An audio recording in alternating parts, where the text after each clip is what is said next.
raining fish in Honduras, raining meat in Kentucky, raining spiders in Australia.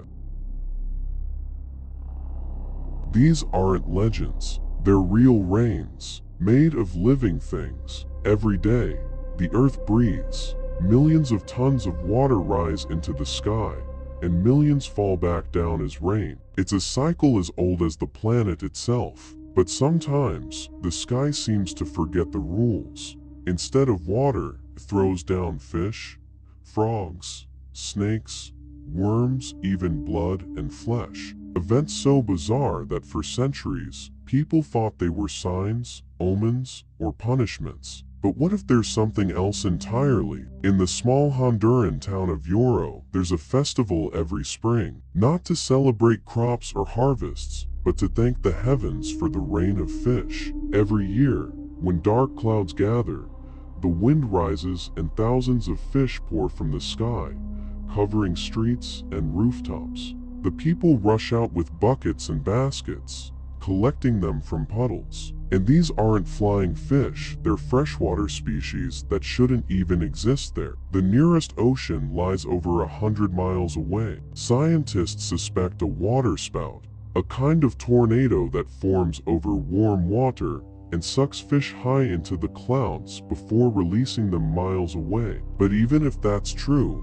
why always in Yoro? Why the same town, year after year, like clockwork? Sometimes, mystery hides inside repetition. Across the ocean, in Australia, residents of Goulburn woke up to a nightmare. The sky shimmered white, and something soft began to drift down. Millions of spiderlings, floating on silk threads that blanketed the countryside like snow. It wasn't a curse. It was ballooning, a survival trick. Spiders climb to the highest point, raise their bodies to the wind, and release silk parachutes that carry them away. Usually, it happens quietly, one at a time. But that day, the air currents were perfect. Thousands took off together, turning the sky into a living storm of silk. And while scientists could explain how, no one could explain why it happens on such a massive scale. Nature, it seems, sometimes rehearses chaos. Norway, 2015. A skier reaches the top of a frozen mountain. The snow beneath his boots looks strange moving. He kneels down. Thousands of earthworms squirm across the snow, alive and cold. The soil below was frozen solid. No burrows, no holes, no storms. Where did they come from? Reports soon spread. Sweden, Scotland, the United States. Worms falling from the sky in calm weather, piling up on streets, cars, and fields. Theories blamed air pockets or strong updrafts lifting them by accident, but no one ever found the source. As if the earth was exhaling its hidden creatures, one breath at a time. History books are full of blood rain. From ancient Greece to medieval Europe, people saw crimson drops fall from the sky, and every time, disaster followed. Plagues, wars, blood rain meant bad news. In 2001, the phenomenon returned to Kerala, India. The sky turned scarlet. The rain stained clothes, walls, and rivers. At first, scientists thought it was desert dust carried from Africa.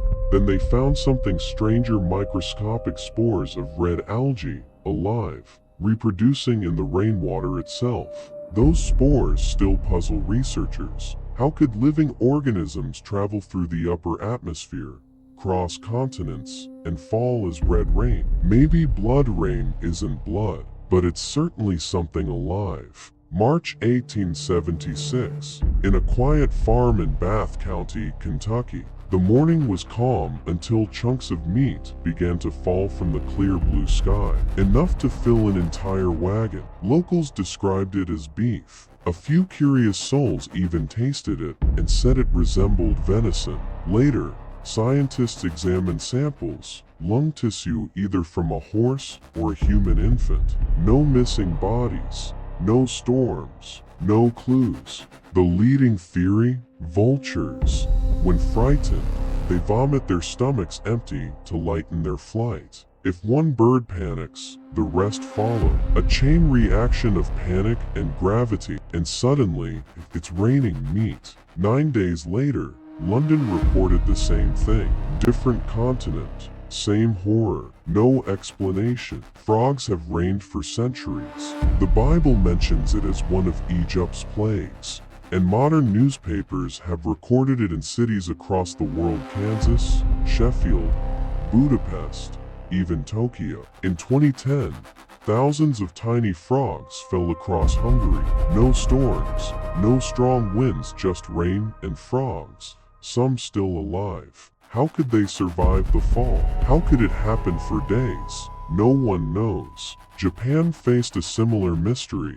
Dead tadpoles, scattered across towns hundreds of miles apart, all on the same day. Some blamed birds, but how could birds coordinate a countrywide shower of amphibians? As if something higher decided to pull the strings. In 1954, Philadelphia police found a pulsing dome of jelly, 6 feet wide, trembling on the ground. When they tried to collect it, it melted away. That event inspired a Hollywood classic, The Blob. But star jelly, or star slime, isn't fiction. It's been found across the world on fields, tree branches, even rooftops. A transparent, alien-like goo that appears overnight and dissolves as soon as it's touched. Some say it's frog eggs, others bacteria, and some believe it's something not of this earth. When scientists tested a sample, they found no DNA at all. Nothing living, nothing known, just substance without a source. A message that evaporates before it can be read. All over the planet, people have watched the heavens throw life, death, and mystery back down to earth. Fish in the streets, worms in the snow, blood in the rain, flesh on the fields. Meteorology can explain some of it. Coincidence explains a bit more, but not all of it. Maybe the sky isn't losing its mind. Maybe it's reminding us that what goes up eventually comes back down.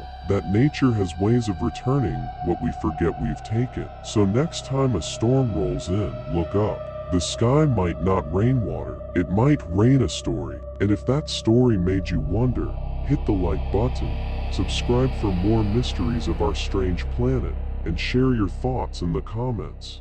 Because sometimes, the weirdest things that fall from the sky are the ones that make us look a little closer at the world below.